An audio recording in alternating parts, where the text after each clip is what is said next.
Hello दोस्तों, एक ख़ास बात और आप लोग के साथ करना चाहता हूं कि मैं अभी पैरामेडिकल के लिए टारगेट बैच स्टार्ट किया हूं, जो टीचमेंट ऐप पे आप लोग को स्क्रीन पे ना दिख जाएगा।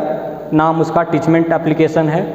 आप उसमें डिस्क्रिप्शन बॉक्स में चेक कर सकते हैं, उसका लिंक भी दिया हुआ है।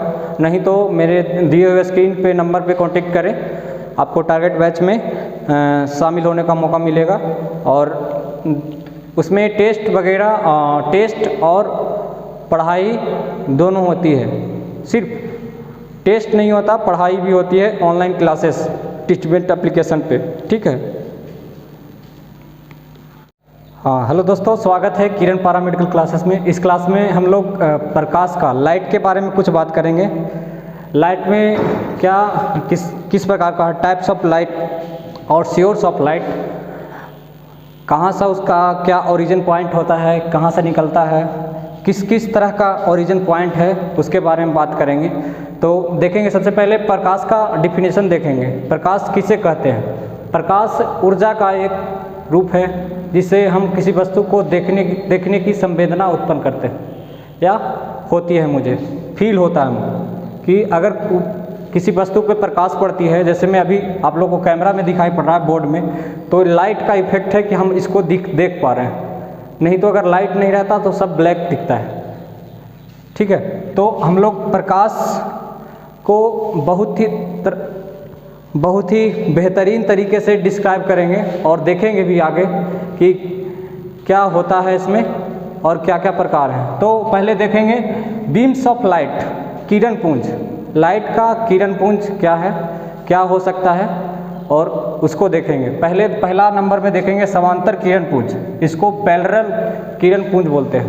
पैरेलल किरण पुंज का कहने का मतलब कि एक पैरेलल रेखा में, जैसे ये हो गया, पैरेलल रेखा में प्रकाश का आना एक सीधी रेखा में आता है तो एक सीधी रेखा में चला जाता है, जस्ट लाइक पैरेलल किरण पुंज। ओके।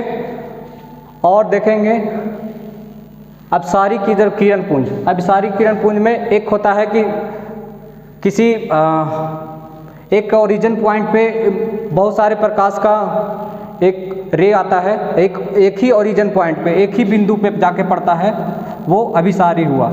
और अपसारी का मतलब है एक बिंदु से लेकर के किसी अनेक बिंदुओं को लेकर के, और वहाँ पे रे छितरा जाता है या फैल जाता है वहाँ पे, तो उसे अपसारी, इसे डाइवर्जेंट बीम कहते हैं। What is the beam of light? What is the beam of light? A group of रे moving together is called beam of light.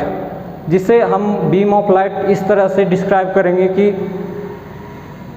एक प्रकाश का एक प्रकार जो इस प्रकार घूमती है या चलती है, समूह, प्रकाश का एक समूह जो इस प्रकार चलती है, जिससे ओरिजिन पॉइंट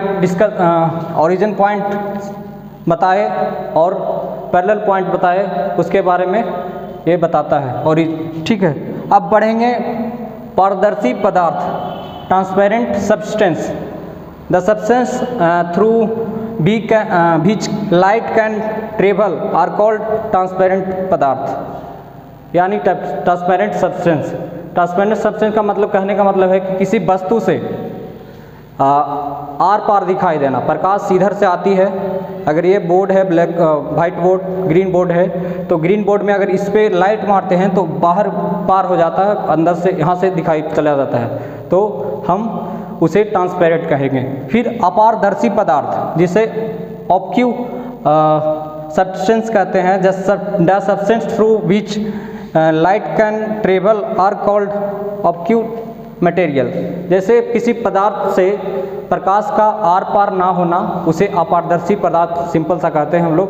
तो जैसे यही नोट ले लीजिए, जैसे इसका कहने का मतलब है कि इस पे लाइट दे रहे हैं, कोई प्रकाश का कोई किरण आ रहा है, तो उस पर समझने की कोशिश कीजिएगा थोड़ा, इस पर कि लाइट का किरण पड़ता है लेकिन रिफ्लेक्ट कर जाता है, वो अलग बात है, लेकिन इसमें उधर प्रकाश जा नहीं पा रहा है, तो ये अपारदर्शी वस्तु हुआ। जैसे में जस्ट लाइक हम लोग table, chair, bench, iron means लोहा, और स्टोन।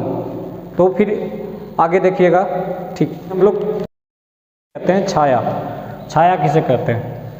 तो किसी अपारदर्शी पदार्थ पर अगर हम प्रकाश देते हैं, सिंपल सी बात है, किसी अपारदर्शी पदार्थ पर हम प्रकाश देते हैं तो अगर अपारदर्शी पदार्थ के पीछे एक काली छाया प्रतीत होती है, उसी काली प्रकाश प्रतीत होती है, दिखाई पड़ती है, उसे ही हम छाया कहते हैं। ठीक है। जैसे टॉर्च का प्रकाश किसी गेंद पे हम डालते हैं तो उसके गेंद के पीछे जो काली प्रकाश पड़ती है वो छाया कहलाएगी। ठीक है। अब देखेंगे रिफ्लेक्शन ऑफ लाइट, प्रकाश का परावर्तन कैसे होता है। प्रकाश के किसी सतह में, यहाँ पे देख लीजिएगा, प्रकाश के किसी सतह से टकरा करके वापस लौट जाना, प्रकाश को किसी सतह से टकरा करके वापस उसी माध्यम में लौट जाना प्रकाश का परावर्तन कहता है। जैसे रिफ्लेक्शन ऑफ लाइट, प्रकाश इस मीडियम से आई और यहाँ पे आई, इस पदार्थ पे, यानी ये एक पॉइंट पे टकराई और फिर इसी माध्यम में लौट गई, तो ये प्रकाश का परावर्तन हुआ। ठीक है। जस्ट लाइक यही होता है किसी वस्तु पे, यानी मैंने कोई बुक ले लिया या कोई ऐसे पेज ले लिया, इस पर प्रकाश आती है, यहाँ से आती है और इसी माध्यम में लौट जाती है, तो ये प्रकाश का परावर्तन होता है। ये समझने वाली बात है। ठीक। फिर देखेंगे नियमित परावर्तन। जैसे रेगुलर रिफ्लेक्शन कब होता है, रेगुलर रिफ्लेक्शन किस कारण से होता है, यदि ये भी देखेंगे, बात करेंगे हम लोग। यदि परावर्तक सतह पर चिकनी और समतल होती है, यहाँ पे देख लेते जाइएगा, यदि परावर्तक सतह चिकनी या समतल दोनों होती है तो प्रकाश की समांतर आपतित किरण परावर्तन के बाद भी समांतर होती है, तो ऐसे परावर्तन को हम प्रकाश का परावर्तन कहते हैं, या रेगुलर परावर्तन कहते हैं, या नियमित परावर्तन कहते हैं। ठीक है।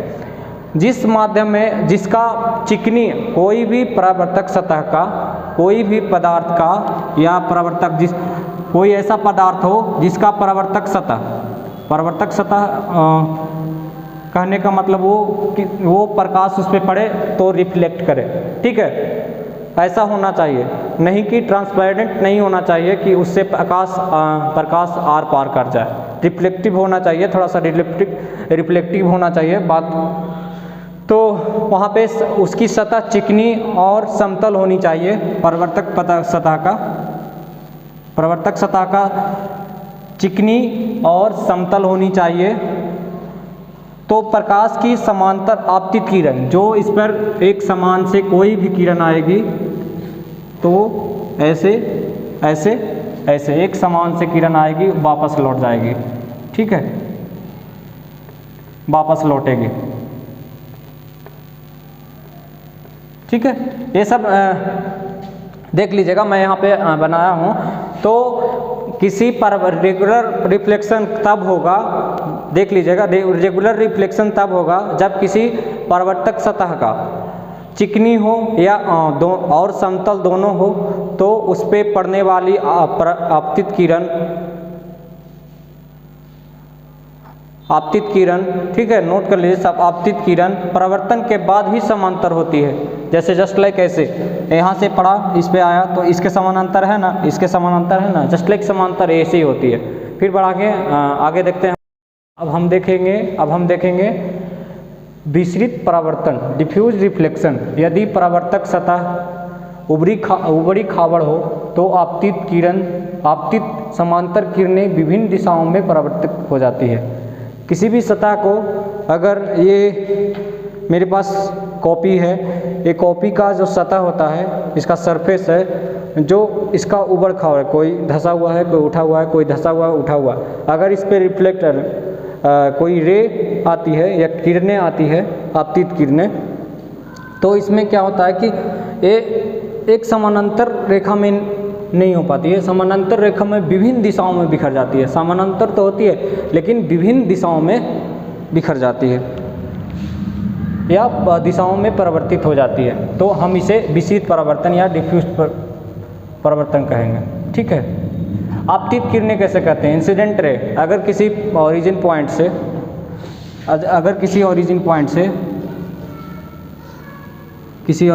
से एक यहाँ से एक आ रही किरण, तो आने वाली किरण को आपतित किरण कहेंगे, इंसिडेंट रे, आपतित किरण।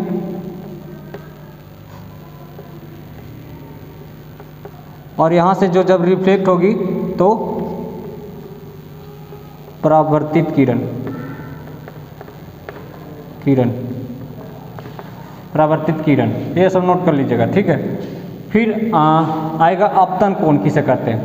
आपतित किरण और आपतन बिंदु पर अभिलंब के बीच के कोण को, जैसे आपतित किरण है, इसके बीच के दूरी, ये अभिलंब है परपेंडिकुलर, इस अभिलंब के बीच के कोण को हम आपतन कोण कहेंगे, आपतन कोण। ठीक है, आपतन कोण, इसे आपतन कोण कहेंगे,